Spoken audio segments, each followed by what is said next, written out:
Arrest হওয়ার ছিলই, খালি এটা নয়, এরকম অনেক দুর্নীতি করেছেন কেজরিওয়াল, কিন্তু খুব চতুর লোক তো, নিজের নামে কিছু রাখেন, অন্যদের ফাঁসিয়েছেন।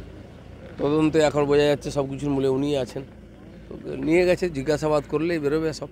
দুর্নীতিতে অভিযোগে গ্রেপ্তার শেষ লজ্জিত আন্না হাজারে, নিজের কনফার্মের জন্য গ্রেপ্তার হয়েছে। আন্না হাজারের মতো সৎ সরল ব্যক্তিকে এরা বোকা বানিয়ে ক্ষমতায় এসছে, আর যারা বলছিল কট্টর সত্যবাদী, কট্টর ইমানদার, তারাই সবচেয়ে কট্টর বেঈমান বলে আজকে প্রমাণ হলো। সারা দেশের লোককে ওরা ধোকা দিয়েছে, টাকা লুটপাট করে গরিব মানুষকে বিলিয়ে ভোট কিনেছে, দেশের গণতন্ত্রকে বিকৃত করেছে, রাজনীতিকে বিকৃত করেছে, মানুষকে ধোকা দিয়েছে।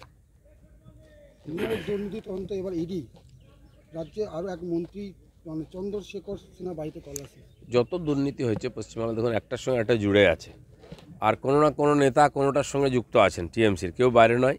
তো সেই জন্য যত তদন্ত এগোবে আরও অনেক লোকের নাম আসবে এবং আরও সমস্ত জিজ্ঞাসাবাদ এবং তল্লাশি চলবে।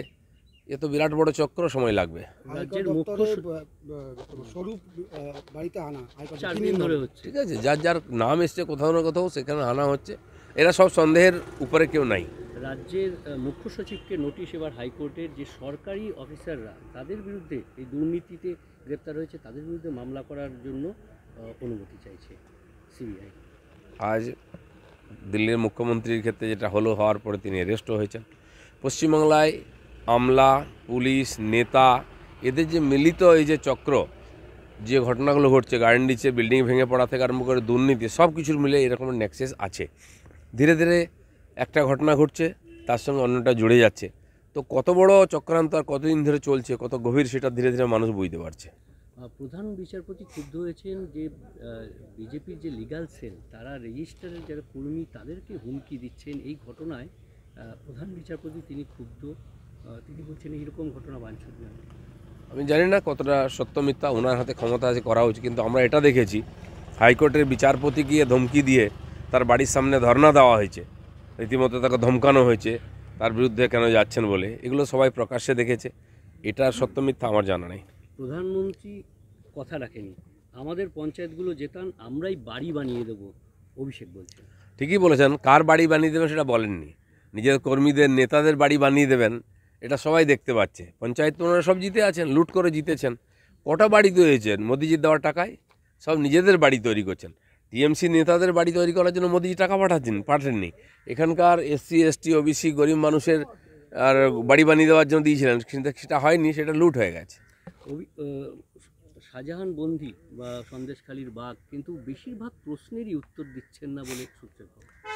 অনেক এরকম বাঘ পরে কথা বলেছে, শিয়াল হয়ে গেছে, উনিও হবেন। শাহজাহানের উপরে এত কেস আমরা করেছি গোড়ার থেকে, কোনো কেস এফআইআর হয়নি, চার্জশিট হয়নি। এমনকি যে 3 জন কর্মী হত্যা হয়েছিল আমাদের, সেখান চার্জশিট থেকে তার নাম বাদ দিয়ে দেওয়া হয়েছে। যখন জিজ্ঞেস করেছেন কোর্ট যে কেন এরকম করেছেন, তদন্ত বলে সাক্ষীরা বিশ্বাসযোগ্য নয়। কে সাক্ষী বিশ্বাসযোগ্য কে নয় সেটা পুলিশ ঠিক করে নাম বাদ দিয়ে দিচ্ছে। যত অপরাধের সঙ্গে যুক্ত এখন সব বেরোচ্ছে। এখনও বিজেপির পূর্ণাঙ্গ প্রার্থী তালিকা ঘোষণা হলো না, আবার শুভেন্দু এবং সুকান্ত দুজনকেই ডেকে পাঠিয়েছেন। সত্যি বিজেপি পার্টি বড়, সারা দেশে সবচেয়ে বেশি প্রার্থী আমরা দিচ্ছি, তো সেই জন্য বহু জায়গার বহু রকম পরিস্থিতি আছে, এক একটা রাজ্যের পরিস্থিতি আলাদা। আর সেটা মাননীয় প্রধানমন্ত্রীও বিদেশ সফর ইত্যাদি করছেন, তিনি না বসলে পার্লামেন্টারি বোর্ড ডিসিশন নিতে পারে না। সেই জন্য বারে বারে বসা হচ্ছে, কিছু সমাধান হচ্ছে, আবার তৈরি হচ্ছে, অ্যালায়েন্সের প্রশ্ন আছে। তো বিজেপি তো একটা রাজ্যের পার্টি নয় যে 42টা সিট একদিনে ঘোষণা করে দিল, আমাদেরকে 500টা সিট ঘোষণা করতে হবে। সেই জন্য বারে বারে বসে ডিসিশন নিতে হবে। অভিষেক বন্দ্যোপাধ্যায় নিউজ 18 বাংলার একটি প্রোগ্রামে এসে বলছেন যে দিলীপ ঘোষ ভালো সংগঠক, কিন্তু সুকান্ত মজুমদার তিনি অপরিণত।